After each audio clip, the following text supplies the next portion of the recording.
Baik, selamat malam Pak Dodi dan kawan-kawan sekalian yang menyaksikan video ini. Perkenalkan kembali, kami dari kelompok 3 Berkom 08 akan menjelaskan tentang case study 6, yaitu Autonomous Drone Delivery System. Anggota kami terdiri dari 4 anggota, yaitu Delvania, Joan Evangeline, Josephine Dara, dan juga Rahel Maria.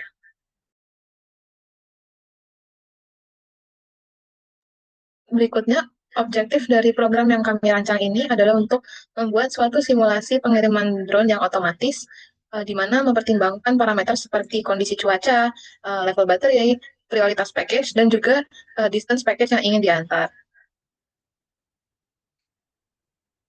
Selanjutnya, untuk mewujudkan program objektif yang telah ditetapkan, maka kami membuat suatu kode program Python untuk mensimulasikan pengiriman paket tersebut, di mana program ini memiliki beberapa fungsi utama yang berperan penting dalam menentukan apakah drone ini dapat mengirim paket dengan aman atau tidak. Next. Pertama, ada fungsi is weather safe dengan parameter weather. Dalam hal ini, fungsinya bertujuan untuk mengecek apakah kondisi cuaca itu aman untuk penerbangan drone. Dan dalam hal ini, jika cuacanya itu badai ataupun storm, maka fungsi akan mengembalikan nilai yang false, menandakan kondisi tidak aman untuk drone ini terbang. Selanjutnya ada juga route checker function atau fungsi is underscore route underscore suitable, di mana fungsi ini mengecek apakah rute pengiriman itu dapat dilewati oleh drone yang ingin mengirimkan barang. Dan dalam versi ini, fungsi ini selalu mengembalikan value yang true. Artinya, rute ini akan selalu dianggap aman untuk dilalui drone. Sebab jika nantinya pada pengecekan cuaca sudah tidak aman, maka drone akan secara otomatis tidak berjalan terlepas dari rute-nya ini suitable atau tidak. Boleh next. Nah, lalu ada juga fungsi berikutnya, yaitu battery update function dengan parameter 3 buah, yaitu battery, usage, dan juga weather.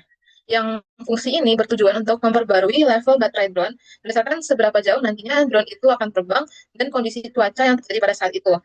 Nah, pertama-tama itu ada weather underscore usage sebagai dictionary yang akan menyimpan nilai-nilai pengali konsumsi baterai berdasarkan jenis cuacanya. Nah, contohnya di situ ada sunny 1, windy 1,5, cloudy 1,2, dan rainy 2 kali atau 2.0. Next. Berikutnya, untuk mendapatkan multiplier ataupun nilai pengali, kami menggunakan fungsi get weather, 1.0 untuk mencari apakah cuaca yang nantinya diinput oleh user itu ada dalam dictionary sebelumnya, yaitu dictionary weather underscore usage. Nah, jika itu ada, maka multipliernya akan diisi sesuai nilai yang telah ditetapkan. Misalnya kalau tadi windy, maka multipliernya akan sama dengan 1,5. Tetapi jika tidak ada, maka multipliernya akan menjadi nilai default yang ditetapkan, yaitu 1.0. Nah, selanjutnya, fungsi akan menghitung adjusted usage dengan mengalihkan pemakaian normal atau usage dengan multiplier sebelumnya yang berdasarkan cuaca tadi, kayak 1,5, 1,2, dan seterusnya. Lalu terakhir, kapasitas baterai drone akan dikurangi sesuai adjusted usage, dan hasilnya dipastikan entah negatif.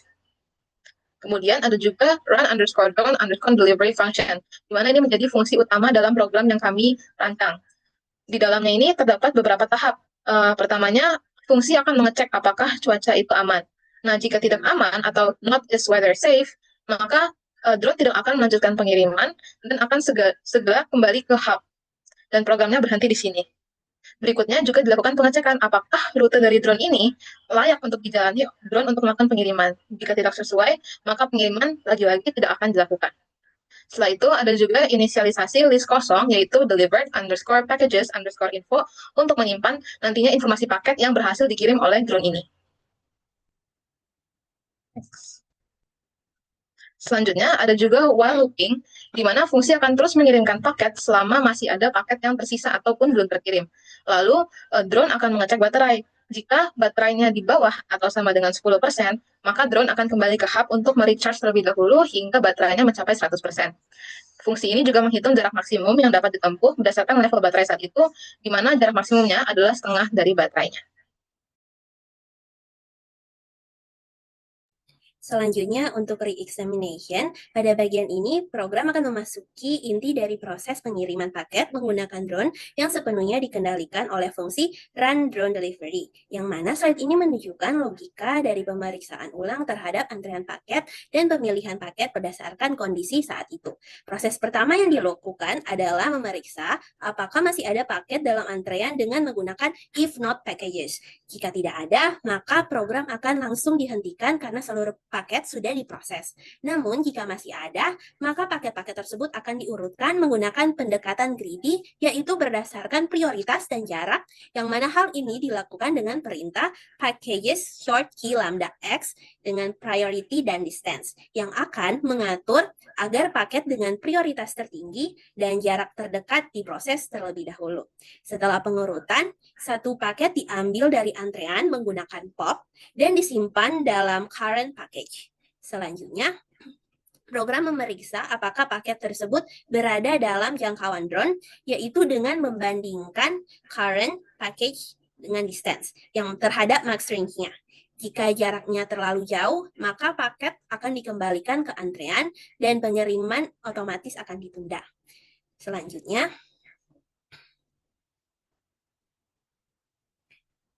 mengenai package selection, setelah paket dinyatakan dalam jangkauan, program tidak langsung mengirimkannya. Drone terlebih dahulu memastikan kondisi cuaca dan rute penerbangan apakah masih aman. Pemeriksaan ini penting karena kondisi lingkungan bisa berubah sewaktu-waktu. Nah, program memanggil dengan is_return_safe untuk memastikan cuaca tidak berupa storm atau badai. Jika cuaca dianggap tidak aman, maka paket dikembalikan ke antrean dan drone kembali ke hub tanpa pengiriman. Setelah cuaca dilakukan juga pengecekan terhadap rute dengan fungsi is_route_suitable, yang mana jika route dinyatakan tidak layak, maka program menampilkan pesan bahwa rute tidak aman dan kembali menempatkan paket ke dalam antrean tersebut. Nah, pendekatan ini menunjukkan bahwa drone tidak hanya fokus pada efisiensi, tetapi juga mengutamakan keamanan dalam setiap prosesnya. Next. Nah, setelah semua pengecekan lulus, maka ada package delivery, yang mana itu adalah untuk pengiriman dilakukan melalui drone-nya. Nah, slide ini menampilkan bagian kode yang menjalankan proses pengiriman paket, yang mana program mencetak informasi tentang paket yang dikirim seperti ID, prioritas, dan jaraknya. Baterai drone kemudian dikurangi dengan memanggil fungsi update_battery yang menghitung penggunaan baterai berdasarkan jarak tempuh, pulang pergi, dan kondisi cuaca saat itu. Ini dilakukan melalui perintah current_package distance 2 untuk memperhitungkan perjalanan pergi dan pulangnya. Setelah pengurangan baterai, program mencetak status berhasilnya pengiriman serta berapa persen baterai yang tersisa. Data pengiriman seperti ID, paket, prioritas, jarak, dan sisa baterai kemudian disimpan ke dalam list delivered_package_info. Jika seluruh paket sudah dikirim, program akan menampilkan pesan all packages delivered sebagai penanda akhir dari proses. Terakhir, dalam program ini akan mencetak ringkasan pengiriman dalam bentuk tabel. Ringkasan ini mencakup semua paket yang berhasil dikirim, lengkap dengan ID, prioritas, jarak tempuh, dan baterai yang tersisa. Format tabel disusun agar rapi dan mudah dibaca oleh pengguna dan user. Selanjutnya ada input initial battery level. Sebelum user menggunakan drone-nya tersebut, user harus memasukkan atau menginput baterai dari drone tersebut sebelum digunakan, yaitu dengan baterai lalu float, yaitu angka yang dimasukkan bisa dapat berupa desimal. Namun ada validasi yang mengharuskan angka yang dimasukkan berada di kisaran angka antara 1 dan 100. Namun apabila baterai levelnya tidak berada di angka 1 sampai 100, maka akan menampilkan tulisan the battery level should be within 1 until 100%. Next. Kemudian menginput kondisi weather atau cuaca, yaitu dengan menginput enter the current weather dengan 5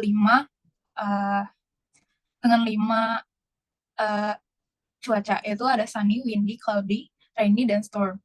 Kemudian apabila weather tidak berada di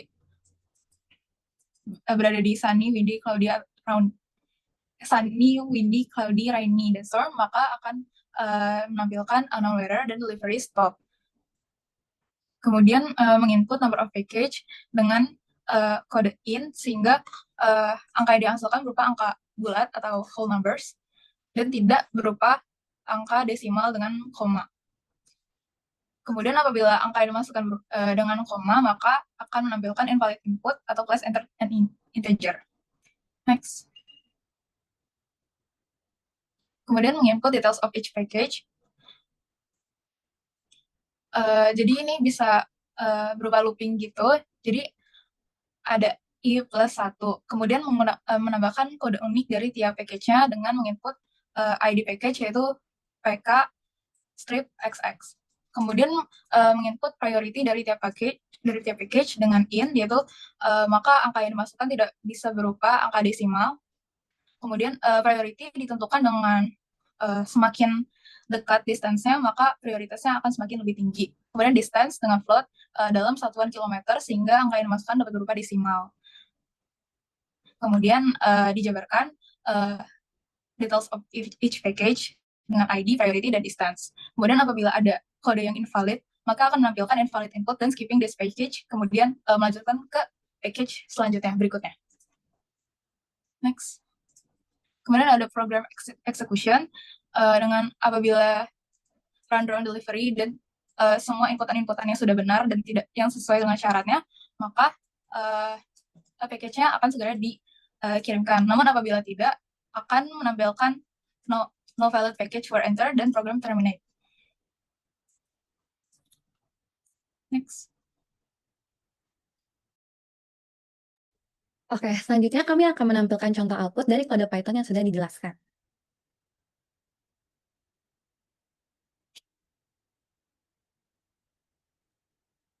Nah, pertama-tama, sistem akan meminta input dari pengguna berupa presentase baterai awal drone, kondisi cuaca saat ini, jumlah paket yang akan dikirim, serta data masing-masing dari paket, yaitu paket ID-nya, prioritas, dan juga jarak pengirimannya. Contoh input yang digunakan bisa dilihat di sini adalah baterai awal dengan presentase 95, dan juga cuaca yang windy, serta jumlah paket berjumlah 3. Nah, selanjutnya adalah detail dari ketiga paket yang akan dikirim, di mana terdapat kode paket PK12, PK15, dan juga PK01, dengan masing-masing jarak yang berbeda.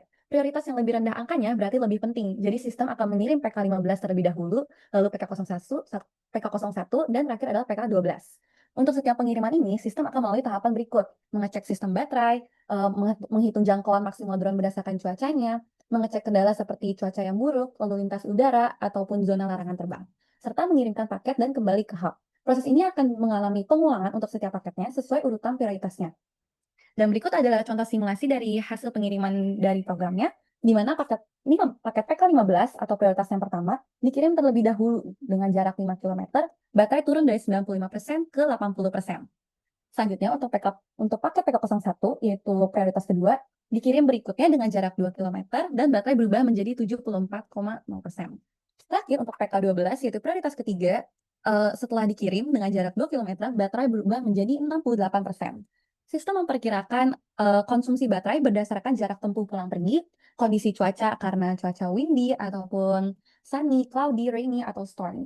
Nah, selanjutnya, estimasi sekitar 1,5% baterai per kilometer dengan penyesuaian karena cuacanya. Setelah semua pengiriman selesai, sistem akan menampilkan ringkasan seperti berikut ini.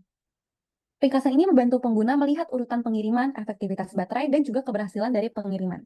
Nah, sistem ini mampu mengelola pengiriman paket secara otomatis berdasarkan prioritas dan juga kondisi lingkungan. Proses ini membantu efisiensi tenaga, waktu, dan juga perencanaan logistik drone. Kedepannya, sistem ini bisa dikembangkan lagi untuk mempertimbangkan lebih banyak variabel, seperti rute optimal, ataupun kondisi baterai cadangan, atau penghindaran rintangan real-time-nya. Oke, kembali lagi ke presentasi. Berikut merupakan contoh pseudocode dan juga flowchart pada study case sebelumnya, sehingga kode Python kami sudah disesuaikan dengan pseudocode dan flowchart berikut. Berikut merupakan link Google Colab yang kami gunakan. Sekian atas presentasi dari kelompok kami. Maaf apabila ada kesalahan kata, dan terima kasih.